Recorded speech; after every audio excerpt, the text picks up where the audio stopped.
नमस्कार दोस्तों, real crime में आपका स्वागत है। कहानी शुरू करने से पहले आपसे निवेदन है कि रियल क्राइम चैनल को सब्सक्राइब कर लें और बेल आइकन दबाना ना भूलें ताकि हमारी आने वाली लेटेस्ट वीडियो का नोटिफिकेशन आपको मिलता रहे। ये कहानी 2009 की है और केरला के चेंगनूर कस्बे में रहने वाले 65 वर्षीय भास्कर कर्नावर की है। भास्कर ने अपनी जिंदगी का एक लंबा समय अमेरिका में काम करते हुए बिताया, जहां उन्होंने अपनी मेहनत से काफी पैसा कमाया और अच्छी खासी संपत्ति बना ली थी। अमेरिका से लौटने के बाद भास्कर अपने पुश्तैनी घर चेंगनूर में सेटल हो गए। वहां वो अपने बेटे बीनू, बहू शरिन और छोटी पोती ऐश्वर्या के साथ रहते थे। घर के कामों के लिए एक नौकर और ड्राइवर भी उनके साथ ही रहते थे। भास्कर को रोज सुबह जल्दी उठने की आदत थी, लेकिन 8 नवंबर 2009 की सुबह नौकर ने देखा कि घर का सामने वाला और पीछे वाला दोनों दरवाजे खुले थे और भास्कर भी कमरे से बाहर नहीं निकले थे। लेकिन जब नौकर भास्कर के कमरे के पास गया तो उसने देखा कि दरवाजे के बाहर जमीन पर कुछ बिखरा हुआ था। वो लाल मिर्च का पाउडर था। उसने तुरंत शेरिन और ड्राइवर को बताया। शेरिन ने जब भास्कर के कमरे के अंदर जाकर देखा तो भास्कर बेड पर बेजान पड़े थे। पूरे कमरे में और भास्कर की बॉडी पे लाल मिर्च पाउडर बिखरा पड़ा था और कमरे से महंगी चीजें गायब थीं। वो समझ गई कि उसके ससुर की हत्या हो गई है। वो चीखते हुए बाहर भागी, पड़ोसियों को बुलाया और पुलिस को कॉल किया। थोड़ी देर में पुलिस पहुंच गई और उन्होंने कंफर्म किया कि भास्कर की गला घोंटकर हत्या हुई है। घर से लगभग 1 लाख के कीमती सामान और भास्कर के प्रॉपर्टी पेपर्स गायब थे। पुलिस ने जांच शुरू की और पता लगाया कि उस रात घर में कौन कौन था। उस वक्त वहां भास्कर की बहू शेरिन, नौकर, ड्राइवर और उनका मानसिक रूप से कमजोर बेटा बीनू मौजूद थे। पुलिस ने घर की तलाशी के बाद पड़ोसियों से भी पूछताछ की। एक नजदीकी पड़ोसी ने बताया कि 7 नवंबर की रात हत्या से एक दिन पहले उसने भास्कर के घर के बाहर एक अनजान आदमी को देखा था। जब उसने पूछा तो आदमी बोला उसकी बाइक का पेट्रोल खत्म हो गया है और वो बस यहां पेशाब करने के लिए रुका है। फिर उसने पड़ोसी से पूछा कि क्या वो आसपास कोई ऑटो ड्राइवर को जानता है जो उसकी मदद कर सके, तो पड़ोसी ने अपने एक पहचान के ड्राइवर को कॉल किया। तब उसे सब नॉर्मल लगा, लेकिन अब पड़ोसी को शक हुआ कि वो आदमी शायद हत्या से जुड़ा हो सकता है। 9 नवंबर 2009 को भास्कर का पोस्टमार्टम हुआ। डॉक्टर ने बताया कि उनके गले और चेहरे पर मार के निशान थे। मौत गला घोंटने से हुई थी। पुलिस ने अंदाजा लगाया कि भास्कर ने शायद चोरों को देख लिया होगा और लड़ने की कोशिश की होगी।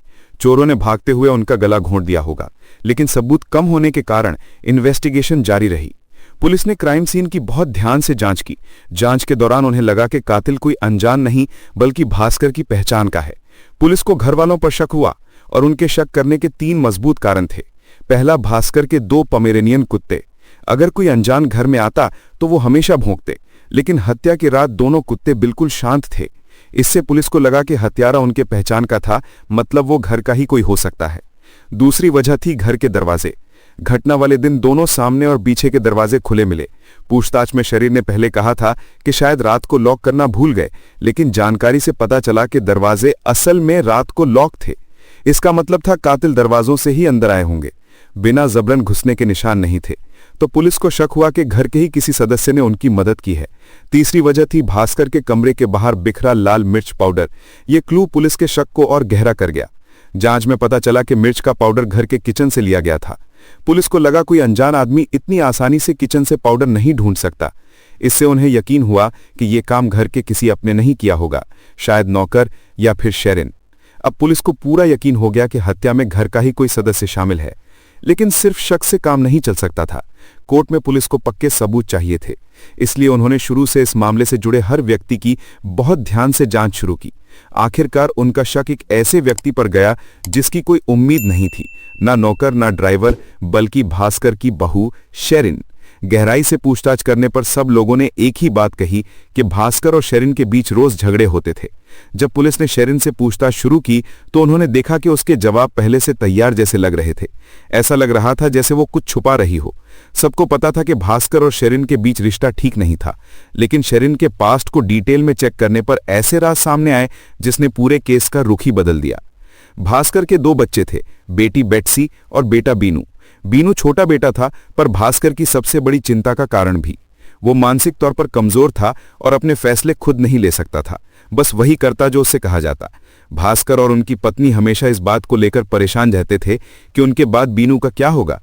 उनको लगा कि बीनू की शादी से उसकी जिंदगी सुधर सकती है, लेकिन बीनू की मानसिक हालत देखकर कोई लड़की शादी के लिए तैयार नहीं होती थी।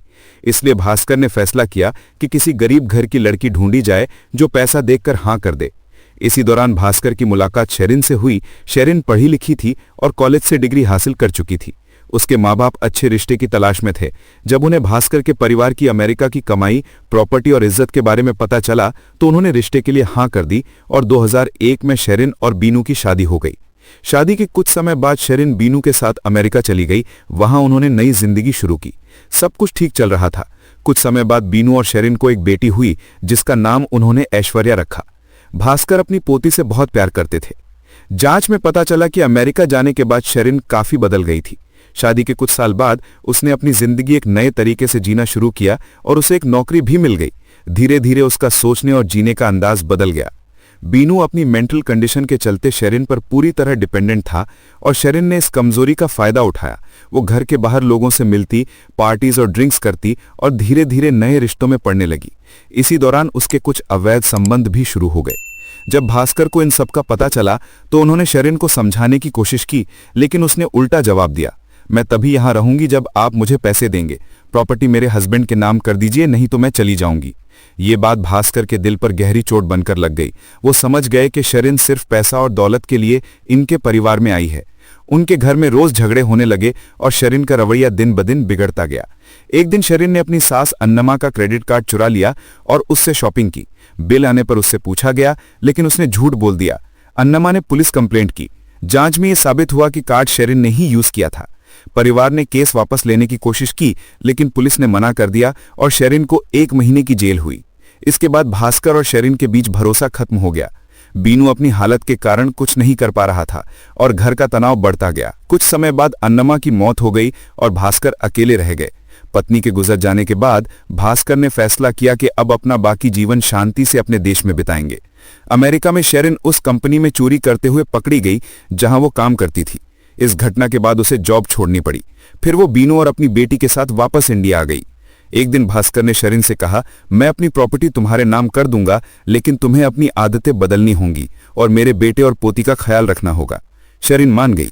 भास्कर ने अपनी वसीयत में पैसा और प्रॉपर्टी शेरिन के नाम लिख दिया। अकेलापन और तनाव से बचने के लिए शेरिन ने इंटरनेट पर ज्यादा वक्त बिताना शुरू कर दिया। इसी दौरान उसकी मुलाकात ओरकुट पर बासित अली से हुई। वो सोशल मीडिया प्लेटफॉर्म जो उस दौर में काफी मशहूर था। ऑनलाइन पे बातचीत धीरे धीरे बढ़ती गई और कुछ ही वक्त में दोनों के बीच एक अवैध संबंध शुरू हो गया। भास्कर ने चेंगनूर में रियल एस्टेट का काम शुरू किया था। जब भी वो काम से बाहर जाते, बासित खुलेआम घर आता और शेरिन के साथ वक्त गुजारता। शेरिन भी बीनू के सामने बिल्कुल बेफिक्र रहती। भास्कर ने जब ये सब देखा तो उन्हें महसूस हुआ कि कुछ तो गलत हो रहा है। उन्होंने चुपके से एक भरोसेमंद आदमी को घर की निगरानी के लिए रख दिया।